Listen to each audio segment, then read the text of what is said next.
자, 그러면 2021년 2월 13일 온라인 모임 시작하도록 하겠습니다. 어, 링크가 링크가 너무 길어서 그냥 비틀리에 넣어갖고 되게 단순 하나 시켜놨어요. 그래서 계속 이 링크로 진행되니까 참고해 주십시오. 어, 처음 오신 분도 계시니까 저희는 1시간 동안은 이제 뭐 둘 다 비슷한데 처음에는 뭐 소개 잠깐 하고 제가 지난주에 공부한 내용들 좀 정리해드리는 시간이 있고, 그리고 편하게 대화 나누시다가, 예, 뭐, 쭉 갑니다. 보통 한 2시간 풀로 채워서 하는 것 같아요.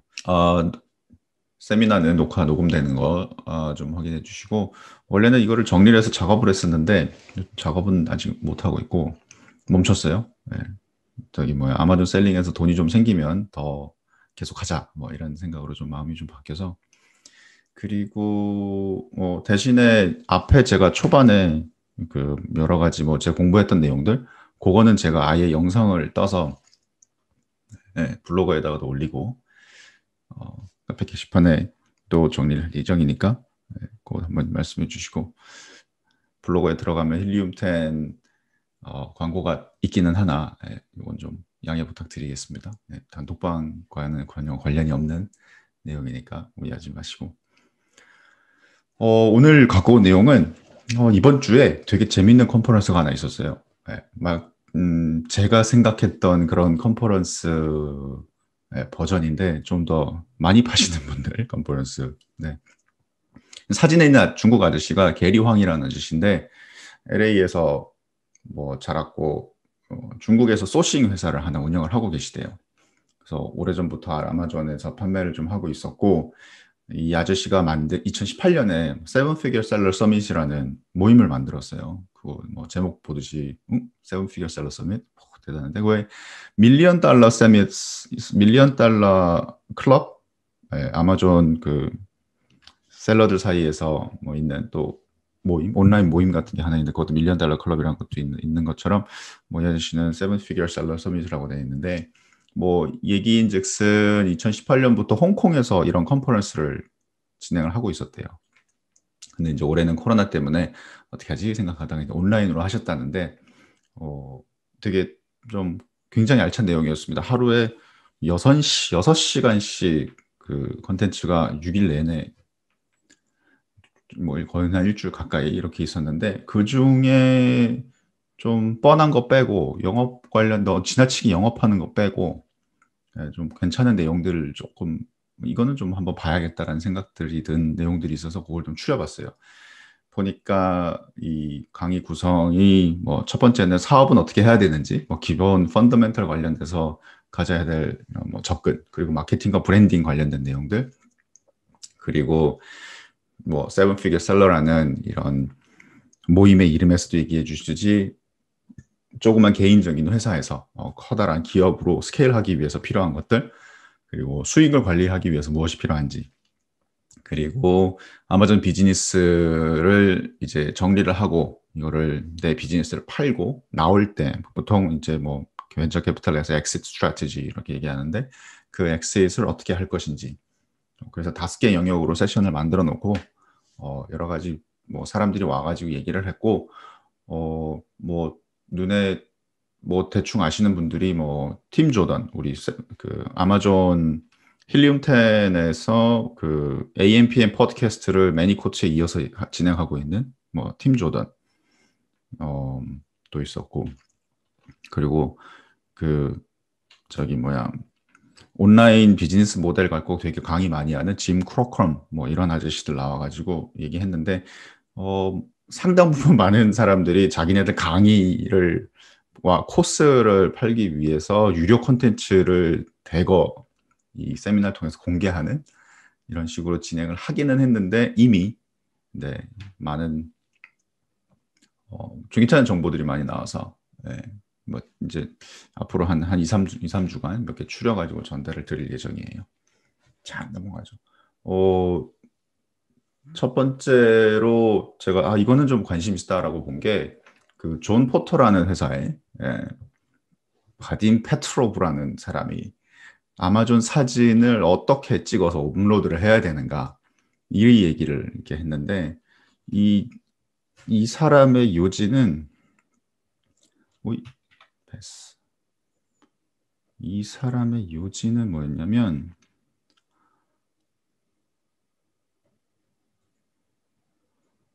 아마존 제품 사진이 갖춰야 될 것들이 무엇인가 이런 거를 뭐 여러 가지 유형으로 나눴는데 얘기하는 거는 아마존 사진은 예쁜 사진을 찍거나 아니면 정말 픽셀이 사이즈가 크고 뭐 정말 크리스탈 클리어한 이런 사진을 찍는 게 아니라 제품의 강점을 소개할 수 있는 요소들이 가득 차 있는 정보가 담긴 사진이어야 된다. 뭐 이런 얘기였어요.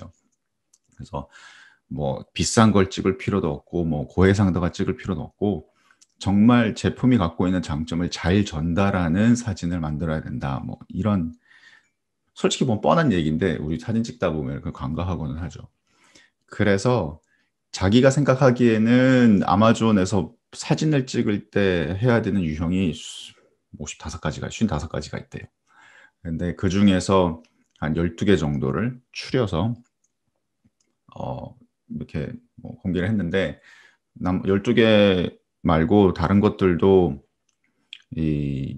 있기는 한데, 뭐 돈 주고 사래요. 그래서 쓱 한번 살펴봤는데, 뭐 그닥 그렇게 돈 주고 산 건 아니고 거기서 나온 내용들을 보니까, 뭐 그렇게까지 해야 되나? 뭐 이런 생각이었어요. 어, 그리고 또 제가 이 제품을 또 찾아봤어요. 그 뭐 이렇게 사진 찍었으면 제품이 엄청 잘 나가야 되지 않느냐 뭐 이런 생각이어서 제품을 찾아봤는데 독일이랑 영국에 이 제품이 있는데 판매 기록을 힐리움텐에서 찾을 수 없어서 이 제품이 이런 사진들로 인해서 이 제품이 정말 많이 나갔는가 뭐 이거에 대한 답은 뭐 제가 정확히 찾지는 못했는데 하여튼 하는 얘기는 좀 그럴듯해서 좀 가지고 왔어요. 일단 첫 번째 재밌었던 거는 사진이 우리가 뭐 7장, 8장, 뭐 캐다그로마다 다르지만 8장 정도 들어가잖아요. 그러면 어떤 거는 전부 흰 배경, 그러니까 메인님이 히어로 사진 빼고는 다 흰 배경인데 어떤 사진은 의도적으로 검은색 배경을 둬서 고객이 이 사진을 넘길 때 컨트라스트가 이제 대비가 확 바뀌면서 이 사진이 넘어갔을 때 한 번 더 눈에 띄게끔 만드는 것도 괜찮다. 뭐 이런 얘기였어요. 지금 보시면 두 번째 사진이랑 네 번째 사진이랑 지금 일곱 번째 사진이 배경이 어둡잖아요. 그래서 의도적으로 이 사진을 이렇게 배치를 해서 제품이나 아니면 내가 전달하고자 하는 내용이 명확하게 대비가 돼서 나타날 수 있도록 하는 것도 방법이다. 그래서 그럴 수 있겠네 이런 생각이 좀 들었어요. 자, 첫 번째 타 상품과 비교하는 사진을 찍으면 좋다. 뭐 물론 우리도 알죠. 그렇게 찍는데 직접 노출하는 거는 피해야겠지만 세 가지나 네 가지 정도 되는 제품의 특징을 비교를 할 수 있는 사진을 찍는 게 방법인데 보통 우리가 이제 이런 비교 사진들 같은 거 보면 뭐 자사 전 모델 대비 뭐 이렇게 좋다 뭐 이렇게 얘기하잖아요. 근데 뭐 지금 보면 자기네 제품 왼쪽에 넣고 자기네 제품 똑같은 걸 오른쪽에 넣으면서 그냥 음영 처리를 했어요. 그래서 이거랑 비교를 했을 때 나의 작품의 장점이 이렇게 나온다. 뭐 이런 강조하는 샷이고 또 다르게 이제 비교하는 방법으로는 내 제품이 굳이 다른 제품들 특징을 얘기 안 해도 다른 유사 제품들이 갖지 못한 특징들이 이런 거다. 그래서 리스팅 형식으로 체크마크를 할 수 있다. 이렇게 나왔어요. 그리고 사진으로서 직접적인 비교를 할 수 있는 방법들이 기존의 모델들은 뭐 이런 성능을 가지고 있는데 지금 이거는 이런 성능을 가지고 있다는 걸 비교를 하기 위해서 뭐 지금 같은 경우에는 뭐 자석으로 뭔가 자석이 이렇게 강하다 이제 얘기를 직접적으로 사진으로 이렇게 보여주는 이런 예시가 될 수 있고 어, 기초적인 정보라도 인포그래픽을 통해서 특징을 강조를 하랍니다. 뭐 이 LED 라이트가 뭐 뻔하잖아요. 어떤 규격이고 어떤 제품이고 뭐 얼마나 오래 가고 그럼에도 불구하고 이 인포메이션이 가득 담긴 인포그래픽으로 제품의 특징을 설명할 수 있는 내용들은 모조리 다 써서 우리가 생각했던 것보다 훨씬 더 많이 발굴을 해내서 추려서 인포그래픽으로 전달을 하는 게 좋다고 합니다. 그러니까 얼핏 생각하면 예를 들어 뭐 이런 머그컵이라고 하더라도 그냥 머그컵이에요 라고 하겠지만 예를 들어 용량이 얼마가 되고 어느 정도의 따뜻함을 유지할 수가 있고 그리고 재질은 뭐고 뭐 디시워시에 넣을 수 있고 차를 마셔도 안에 색깔이 변하지 않고 뭐 이런 여러 가지 생각지도 못한 특징들을 모조리 끄집어내서 인포그래픽으로 전환을 시켜서 강조를 하는 게 꼭 필요하다 이런 얘기가 있었습니다. 명백한 특징을 강조하는 방법 중에 뭐 숫자를 써서 뭐 1, 2, 3을 넣고 뭐 볼드체 텍스트를 쓰는 방법 이것도 있었는데 또 하나 재밌는 게 고객들이 뭔가 서명이 돼 있는 이미지에 어떤 그림이 들어가거나 아니면 이런 배지 형태로 제품의 뭐 워런티라든지 아니면 받았던 특별한 강점들 아니면 인증 내용들 이런 것들을 배지 형태로 글자로 쓰는 것보다 이런 배지 형태로 전달을 하는 게 훨씬 더 사람들에게 신뢰를 일으켜주는 요인이라고 합니다. 지금 다음에 이제 계속 넘겨지는 사진들 보시면 되게 이 시그네처처럼 그러니까 사인된 이런 모습의 이미지들이 좀 있어요. 그리고 만약에 추가 구성품이 있으면 뭐 예를 들어 머그컵을 주는데 밑에 코스터를 같이 함께 준다. 그러면 그 추가 구성품의 기능 역시 상세하게 설명을 할 필요가 있다.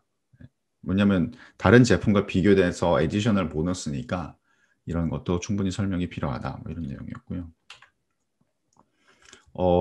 이게 참, 그 제품에 대한 리뷰를 바로 이미지에 쓰는 거 이것도 좀 그럴 수 있겠다는 생각이 들었어요.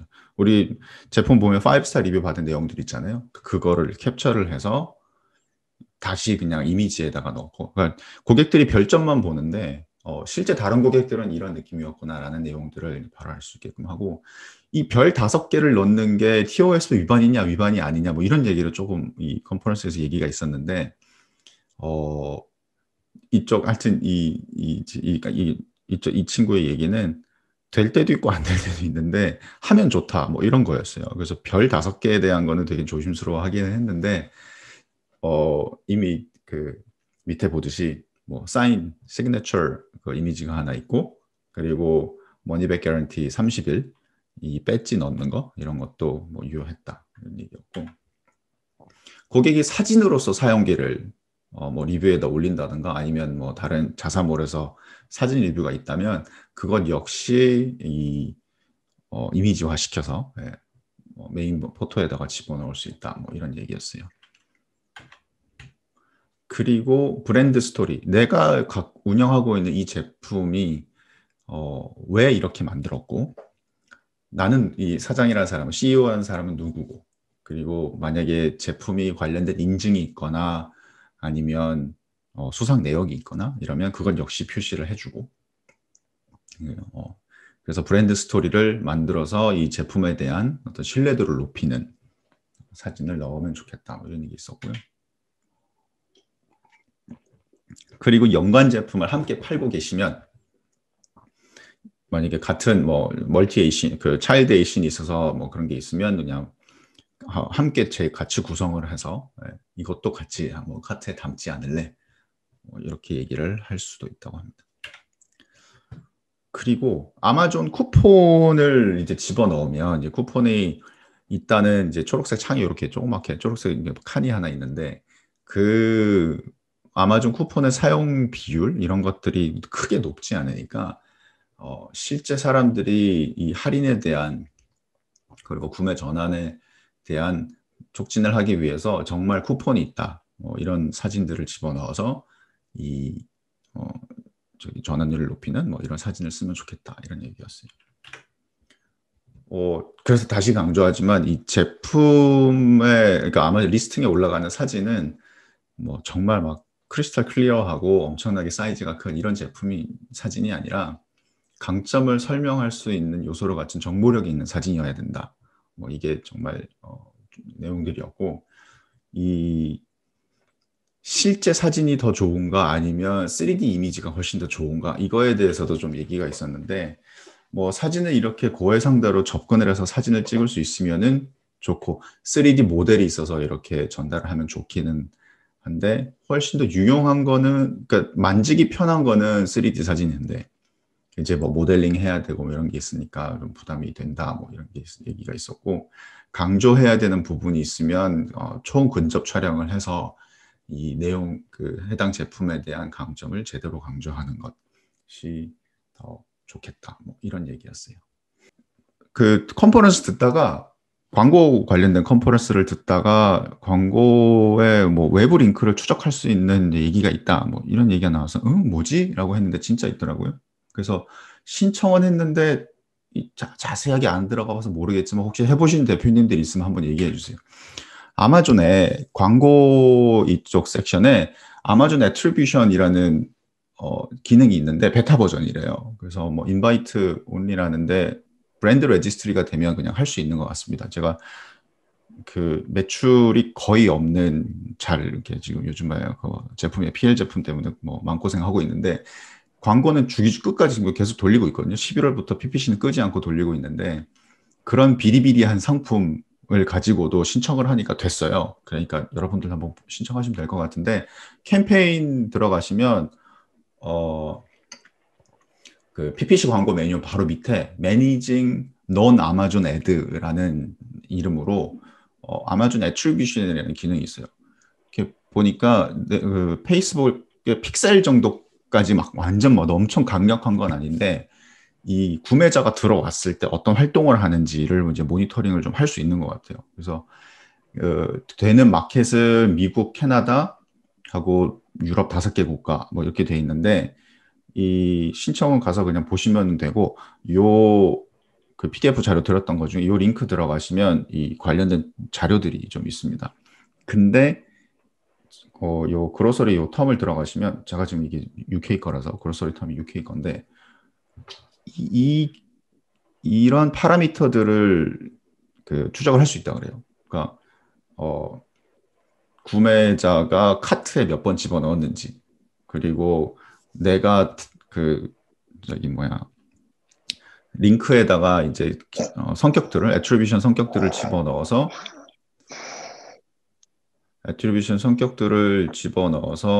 이 그 어떤 특정 애트리뷰션이 들어오는지 그리고 뭐 어떤 채널을 들어오는지 CTR이 어떤지 뭐 이제